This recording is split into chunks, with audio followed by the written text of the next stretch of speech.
melunasi hutang lebih utama daripada ikut jihad fi sabilillah.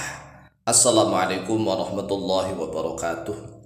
Bismillah walhamdulillah, wassalatu wassalamu ala rasulillah Sayyidina wa maulana Muhammadin ibn Abdillah wa ala alihi wa sahbihi wa mawalah wa la hawla wa la quwwata illa billah, amma ba'd. Saudaraku kaum muslimin wal muslimat rahimakumullah, wabil khusus saudara-saudara kami para pecinta dan subscriber channel YouTube Tafsir Al-Mu'allim dimanapun berada, yang tidak lupa dan tidak bosan-bosannya senantiasa kami doakan semoga Allah Azza wa Jalla memberikan kesehatan, sehat walafiat lahir dan batin. Semoga Allah Jalla Jalaluh memberikan rezeki yang melimpah ruah, harta yang barokah, menjadikan anak-anaknya anak-anak yang soleh dan solihah, dzurriyyahnya dzurriyyah yang thayyibah, hidupnya sukses, bahagia dan selamat di dunia dan di akhirat. Amin amin Allahumma amin.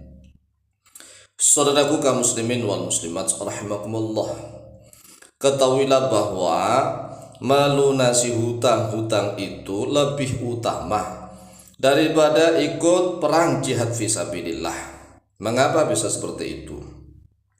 Karena sabda Rasulullah SAW bahwa kalau orang ikut jihad fisabilillah kemudian dia gugur menjadi syahid, orang yang mati syahid, maka seluruh dosa-dosanya diampuni kecuali hutang. Hutangnya nggak bisa langsung lunas, diampuni seketika, nggak bisa. Kemudian para ulama menegaskan bahwa kalau orang itu punya hutang kemudian ingin ikut perang, maka dia harus minta izin terlebih dahulu kepada orang yang dihutangi.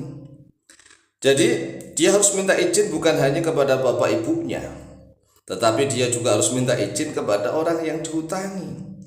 Kalau orang yang dihutangi nggak ridho, nggak ikhlas, maka dia nggak boleh ikut perang jihad fisabilillah.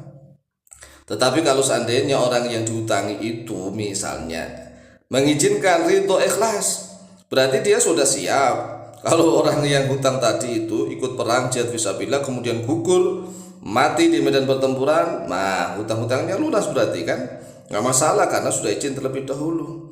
Oleh sebab itulah mari kebut amalan-amalan zikir dan doa tentang melunasi hutang.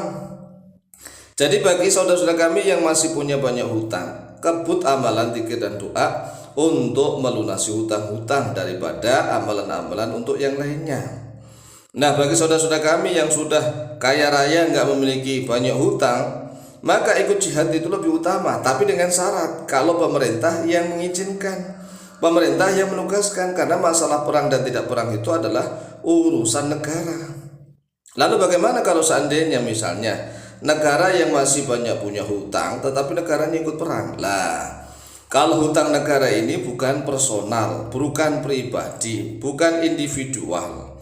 Ini adalah masalah urusan negara, masalah rakyat seluruh bangsa di negara tersebut.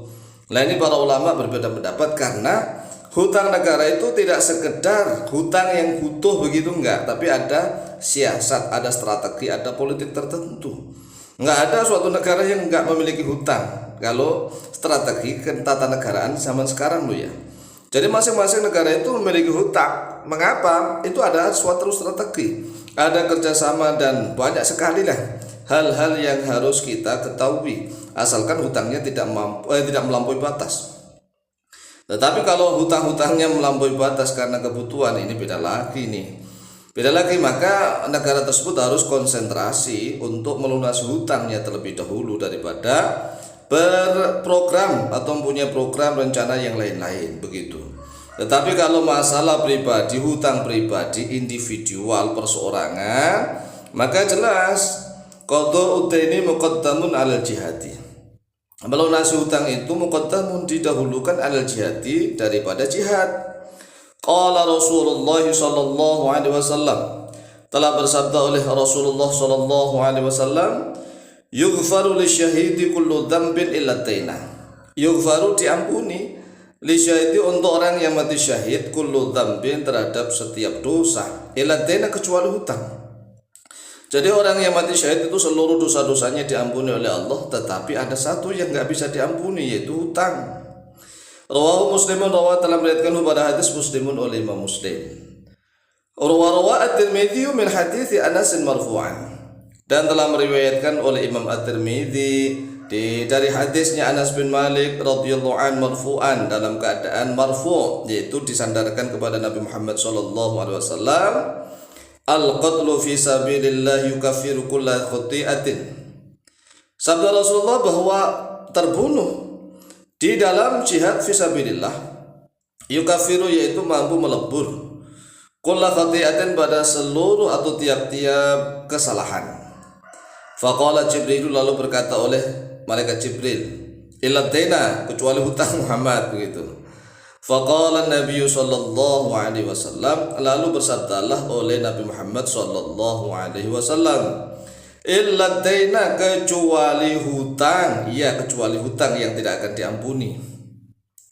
Wa qala al-Imam Asy-Syafi'i rahimahullahu taala fil ummi, dan telah berkata oleh Imam Asy-Syafi'i rahimahullahu taala fil ummi, di dalam kitab al-um, lau kana alaihi dainun, kalau seandainya seseorang itu memiliki dain hutang, lam yakun lahu, maka tidak ada baginya ayyazwa, oleh sekiranya dia ikut perang, enggak boleh, bihalin, pada keadaan seketika itu, illa bi'idni ahli daini, kecuali dengan izin ahli dain, pemilik utang yang punya uang. Wa idza kana yahjubuhu, dan apabila ada yahjubu, yaitu menghijab, menghalang-halangi padanya, masyadadi, beserta mati syahid, anil jannati, daripada masuk surga, ad-dainu, oleh hutang. Fabayyana alla yajuza lahu al-jihadu, maka jelaslah bahwa sekiranya tidak boleh baginya al-jihadu, oleh jihad.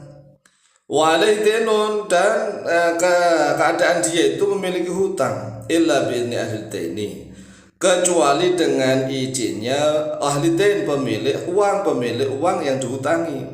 Wa sawa'un kana ad-dainu li muslimin aw kafirin, dan sama saja ad-dainu, oleh hutang itu, li muslimin, untuk orang Islam, aw kafirin, yaitu atau untuk orang kafir. Bahkan walaupun kita ini hutang kepada orang kafir, gak langsung kita langsung bebas, pergi ikut jihad, nah begitu gak boleh. Oleh sebab itulah saudaraku kaum muslimin wal muslimat rahimakumullah, syarat orang yang dibolehkan ikut jihad itu, satu, dia harus memiliki bekal harta. Nah, harta itu yang ditinggalkan untuk saudara-saudaranya, keluarganya di rumah, yang menjadi tanggung jawabnya dia. Dia harus punya bekal nih untuk ditinggalkan di rumah untuk anak istrinya. Dan dia juga harus punya bekal untuk dirinya sendiri tatkala perjalanan sampai masa peperangan. Enggak boleh ngemis-ngemis, enggak boleh ngerampok, enggak boleh menjarah, dan seterusnya. Nah, kalau dia enggak memiliki uang untuk meninggalkan harta untuk anak istrinya, maka enggak boleh, ya enggak wajib baginya untuk ikut jihad. Jadi harus punya harta dulu yang ditinggalkan di rumah, kemudian dia memiliki harta untuk bekal dalam jihad fisabilillah. Dan syaratnya dia juga tidak harus punya hutang. Kalau dia masih punya hutang, maka dia hendaklah ngebut untuk mengamalkan amalan zikir dan doa yang bisa melunasi hutangnya segera. Kalau belum bisa, ya dia wajib minta izin kepada orang yang dihutangi. Kalau orang yang dihutangi tidak mengizinkan, maka dia nggak boleh ikut perang jihad fisabilillah. Tetapi kalau orang yang dihutangi ternyata membolehkan, ya silahkan, begitu. Inilah yang harus kita ketahui bersama. Demikian, semoga manfaat dan barokah fid dini wa jumlah akhirah. Lebih kurangnya mohon maaf. Wallahu taala a'lamu bishawab.